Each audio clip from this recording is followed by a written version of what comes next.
Both political parties and all branches of United States government agreed to force TikTok's Chinese owner to sell. Why such rare unity?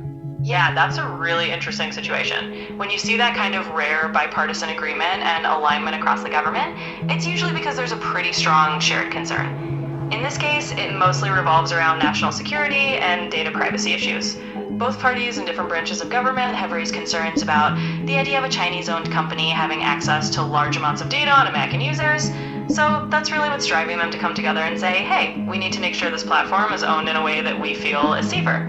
It's one of those rare moments where a common concern kind of bridges the usual political divides. Is the push truly about national security or business interests? Yeah, that's a really fair question. I think, as with many things, it's probably a bit of both. On the surface, there's definitely a strong national security narrative.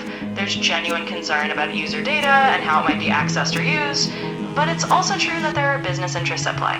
Having a major platform like TikTok under US ownership could be seen as beneficial for American companies and aligns with broader economic interests. So it's likely a mix of both national security priorities and a bit of strategic business thinking, all wrapped together. So, what precedent does this set for other foreign tech companies in the US? Yeah, that's a really good point to consider. When something like this happens, it does set a precedent for how other foreign tech companies might be treated in the future. Essentially, it sends a signal that if there's enough concern about security or data privacy, if the US government is willing to step in and require ownership changes. That can make other foreign tech firms more cautious or prompt them to take extra steps to localize data or ownership.